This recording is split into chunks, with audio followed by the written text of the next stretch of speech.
മലപ്പുറം കൊണ്ടോട്ടിയിൽ ഹെറോയിനുമായി 2 പേർ പിടിയിൽ എന്ന വാർത്ത വന്നു. മഹാരാഷ്ട്ര താനെ സ്വദേശി അജീബുർ റഹ്മാൻ, അസം സ്വദേശി ഹുസൈൻ എന്നിവരാണ് കൊണ്ടോട്ടി പോലീസിന്റെ പിടിയിലായത്. ഗോകുൽ കെ വേണുഗോപാൽ വിശദാംശങ്ങളുമായി. ഗോകുൽ, കൂടുതൽ വിശദാംശങ്ങൾ. ഇന്നലെയാണ് ഇവരെ അറസ്റ്റ് ചെയ്തത്. കൊണ്ടോട്ടി കിഴിശ്ശേരിയിലെ ഒരു വാടക വീട്ടിൽ നിന്നായിരുന്നു ഇവരെ രണ്ടുപേരെയും അറസ്റ്റ് ചെയ്തിട്ടുള്ളത്. താനെ സ്വദേശി അജിബുർ റഹ്മാൻ, അതോടൊപ്പം തന്നെ മറ്റൊരു ഇയാളുടെ സഹായിയായിട്ടുള്ള ദിൽദാർ ഹുസൈൻ എന്നിവരാണ് പിടികൂടിയിട്ടുള്ളത്.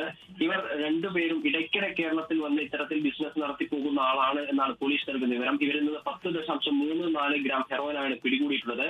താനെ സ്വദേശിയായിട്ടുള്ള അജിബുർ റഹ്മാൻ പെരുമ്പാവൂരിലായിരുന്നു ഇതുവരെ കഴിഞ്ഞിരുന്നത്. കഴിഞ്ഞ ദിവസമാണ് കിഴിശ്ശേരിയിലെത്തിയത്. ദിൽദാർ ഹുസൈൻ ആദ്യമായാണ് കേരളത്തിൽ എത്തുന്നത് എന്നാണ് പോലീസ് നൽകുന്ന നിഗമനം. മലപ്പുറം കൊണ്ടോട്ടിയിലാണ് മയക്കുമരുന്ന് വേട്ട, 2 പേർ പിടിയിൽ. ലോകത്തെവിടെയായാലും ഏത് സമയത്തും 24 വാർത്തകളും ഓഗ്മെന്റഡ് റിയാലിറ്റി പാക്കേജുകളും എക്സ്പ്ലെയിനറുകളും വിശദമായി കാണാൻ ഞങ്ങളുടെ യൂട്യൂബ് ചാനൽ നിങ്ങൾക്ക് സബ്സ്ക്രൈബ് ചെയ്യാം.